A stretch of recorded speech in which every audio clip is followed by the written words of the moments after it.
Welcome to TalkTickers. We give you the professional shortcut to understanding earnings calls quickly and really getting the crucial info you need. And today we're diving deep into Arbe Robotics. This is their first quarter 2025 earnings call results. And it's an interesting one. You've got numbers showing they're still very much investing, but also some strategic progress that management sounded quite optimistic about. Exactly. It's about getting past the headlines, isn't it? Yeah. Especially for a company like RBY at this stage. You need the full picture. So let's jump right in. Welcome, everyone. Okay, kicking off with the Q1 2025 snapshot, the financials. RBY Robotics reported revenue of just $0.054 million. 0.054. Wow. Yeah, and compare that to Q1 last year, 2024, which was $1.1 million. So a really significant year-over-year drop. Okay, that's striking. Was that expected? What's the story there? Well, management sort of framed it as, part of this pre-production cycle. They're just not at the major volume revenue stage yet. Looking at their backlog, as of March 31st this year, it stood at about $0.25 million. Right. Okay. So very low current revenue. Yeah. But a little bit in the pipeline with that backlog. How about the expenses and losses? Yeah, the operating loss for Q1 25, it actually increased, came in at $13.4 million. That's up from a $12.8 million loss in the same quarter last year. And operating expenses overall? Those saw a bit of a bump too, $13.1 million versus $12.5 million year over year. They did mention this was primarily due to a one-time expense, something about chip development, tape-out costs, getting closer to final production, although they said some decreases in non-cash share-based comp offset that a bit. Okay. And management often points to adjusted EBITDA loss, right, for the cash planning. They do, and that also widened. It was minus $9.7 million for Q1 25 compared to minus $8.5 million in Q1 24. And the bottom line, net loss. Followed the same trend, a $13.8 million loss for the quarter versus $12.8 million loss a year ago. So clearly, it's a company spending quite a bit ahead of significant revenue. How's their cash looking to sort of sustain that? Right. As of the end of March, they had $36.7 million in cash equivalents, and short-term deposits, plus another $35.2 million in long-term bank deposits. Okay, that's a decent chunk. But importantly, they also announced a pretty big cash infusion after the quarter ended, totaling $70 million. $70 million. Wow. Okay, where did that come from? That's substantial. Yeah, it came from two places. $33 million was from a stock offering, right, including the over-allotment option. Right. And the other $21.5 million was actually released from an escrow account. This was tied to some convertible bonds from a previous financing deal. Think of it like money held aside until certain conditions were met. Got it. And what does management say this signals? Well, they basically said it underscores investor confidence, and really strengthens their balance sheet to support all the scaling and product work they need to do. Okay, that makes sense. That cash buffer explains how they can manage these losses while they invest. So let's dive into where that investment's going. The strategic stuff, the business progress, that seemed to be the main event on the call, right? What's going on in Europe? Yeah, this is where they sounded quite optimistic, as you said. They reported making meaningful progress towards potential design wins with some leading European OEMs, the actual car companies. Okay. And they've apparently secured initial orders for their radar systems specifically to support these advanced data collection programs. Data collection programs. Why is that a big deal? What does that signify? Well, management described this as basically one of the final steps in the whole automotive sourcing process. It means OEMs and their big tier one suppliers are really digging into the tech, using RBY's data to develop their AI perception algorithms. Okay, so winning these is like a strong signal they're serious contenders for future cars. Exactly, and they're talking about future platforms, specifically high-volume passenger cars launching in Europe around 2028. 2028, so revenue might start when? Potentially starting in 2027 is what they suggested. And they clarified the sales structure, which is kind of interesting. RBY sells the chips to Magna, who's a huge tier one supplier. Right, no Magna. Magna then puts those chips into a radar system they sell to the OEM. But, and this is key, RBY is apparently deeply involved in all the technical steps leading up to that OEM order. Okay. And how confident did they sound about actually winning these European deals?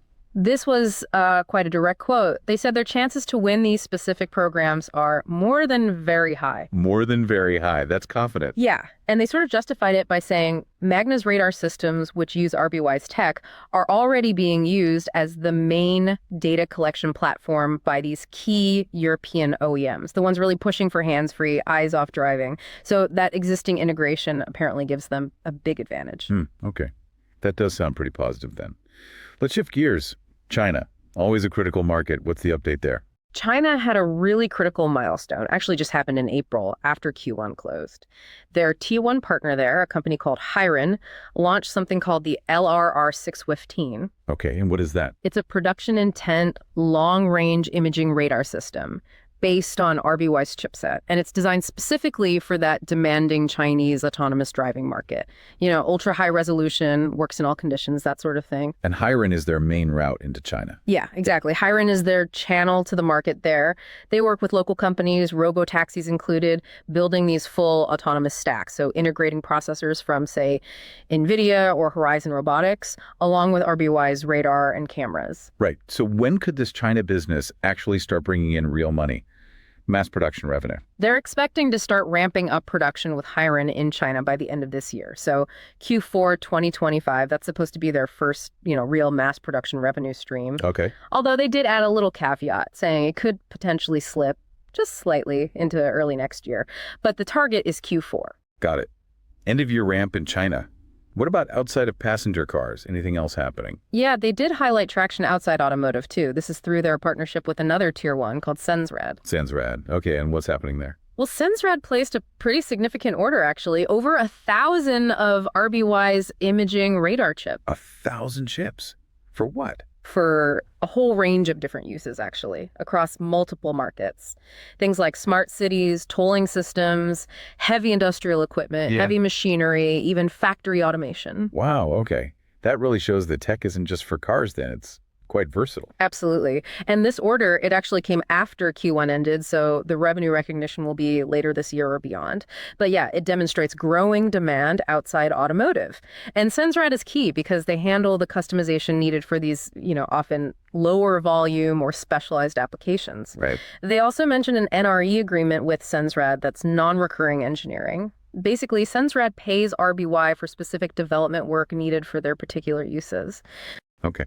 And circling back to broader tech partnerships, you mentioned Nvidia earlier. Yes, they highlighted that collaboration again, how they integrated RBY's high-res radar with the Nvidia Drive AGX platform. They showed that off at CES back in January. And the significance of that partnership. What's the message? Well, it's seen as really strong validation. It signals that RBY is relevant in this whole software-defined vehicle world where Nvidia is such a huge player. Yeah. And they also mentioned their partnership with Horizon Robotics in China, too, another big processor company there. Right. And just technically, they made sure to point out their radar solution has this on-chip, super-resolution processing, real-time performance at 20 frames per second. They think it sets a new benchmark for image quality and that customers are noticing. Okay, so lots of strategic movement, partnerships firming up, technology getting validated, even if the current financials are, well, what they are. Let's look ahead then. What did management actually guide for the rest of 2025? They stuck to their goal of pursuing 4 design-ins with automakers during this year. That's a key target for them. 4 design-ins. Okay, and the big one, revenue guidance for the full year. The range they gave for 2025 annual revenue is $2 million to $5 million. $2 to $5 million. Yeah, but a really key point they stress is that this revenue is expected to be heavily weighted towards the end of the year, like back-end loaded. Okay. What specifically needs to happen in, say, Q4 for them to hit that range? It really hinges on 3 main things based on the call. 1, recognizing revenue from that SENS RED order we talked about. 2, getting revenue from those initial data collection systems, assuming they win selection with OEMs in Europe or maybe elsewhere. And 3, critically, that production ramp up in China with Hirin actually starting on time by Q4. So hitting that $2-5 million range really depends on those things executing as planned, particularly towards year end. Exactly. It's very dependent on timing and execution in the second half. And adjusted EBITDA guidance for the full year. They're projecting a loss between $29 million and $35 million for the full year 2025. Okay. Did they mention anything about, broader market stuff? affecting timelines, delays from car makers or anything. Yeah, they did acknowledge that, said some, broader economic shifts have led to some short-term delays in automakers rolling out ADAS features and maybe decision timelines getting stretched a bit. But they insisted they're still engaging closely, moving through the RFQ stages. That's the formal request for quotation process. And management sort of suggested they feel closer to getting agreements done, maybe as some uncertainty around tariffs and manufacturing clears up. You mentioned geographic timelines earlier. Yeah. Europe revenue starting maybe 2027 for 2028 cars. What about North America? Yeah, they said North America is tracking about a year behind Europe. So looking more towards 2029 model year vehicles for potential production. That means startup revenue might begin sometime in 2028. Any specific U.S. market factors mentioned? Briefly, yeah. Things like GM integrating its cruise unit more, working through some algorithm issues they had. But they also noted GM picking Nvidia for some platforms is actually a positive for RBY, given their partnership. Okay. And one last detail, gross margins. When they do eventually ramp up production, what kind of margins are they expecting? Yeah, they gave a range for the main ramp-up years. They anticipate something like 50% to 60% gross margin, targeting the middle, around 55%. 55% target. Yep. Not bad for hardware. Right. But they did add a detail about an initial safe launch phase. This is for the first, say, 100,000 to 200,000 units they produce for a specific OEM program. And what happens to margins during that safe launch? Lower, I assume. Yeah, much lower. During that initial period, they expect extra testing, more validation work, which bumps up costs. So the margin for those first units will likely be more in the 30% to 35% range before settling into that higher 50-60% target later on. Okay, got it. So let's try and pull this all together. For you, the listener, following RBY Robotics, what's the key takeaway here? Well, I mean, the Q1 numbers themselves clearly show a company that's deep in the investment phase, right? Pre-production. So the current financials, the widening losses, while important, are maybe less critical right now than looking at the strategic progress they're making towards those big future revenue opportunities. Exactly. It feels like the story is all about those future catalysts, securing potential high-volume wins in Europe, in China, building out those key partnerships, Magna, Hirin, SENS RED, Nvidia, Horizon, and getting their tech validated by these industry players. That seems to be the focus. And that recent $70 million cash injection is absolutely crucial in that context. It gives them the financial runway, the breathing room to get through this really critical period of scaling up, finishing product development, engaging globally before those big revenue ramps hopefully kick in. Yeah, that cash is key. But it's also crucial to remember that hitting even that modest $2 to $5 million revenue guidance for this year, 2025, is heavily weighted to the end of the year and depends a lot on execution. Definitely. That China ramp with Hirin needs to happen in Q4, and they need to convert some of those OEM data collection discussions into actual orders soon. Those are really the necessary first steps before we see the much bigger production revenues they're aiming for starting in, 2027, 2028? Okay, right. Which brings us nicely to our This Is Not Financial Advice segment. Just a reminder, what we're about to discuss is purely for illustration. It's an outrageous but plausible trade idea based only on the commentary from this earnings call.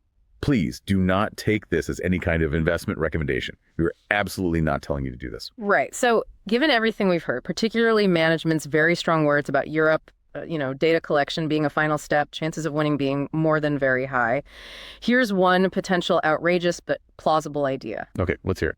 You could, theoretically, initiate a long position in RBY stock, bet on the price going up, but do it specifically targeting a near-term catalyst event, like an announcement about winning one of those European OEM design-ins, maybe sometime in Q2 or Q3 this year. So basically, betting heavily that management's confidence pays off very soon with a concrete announcement. Exactly. It's a high-risk, high-reward gamble, right? Wow. You're betting purely on that binary outcome, the announcement happening soon, despite the company currently losing money and having minimal revenue.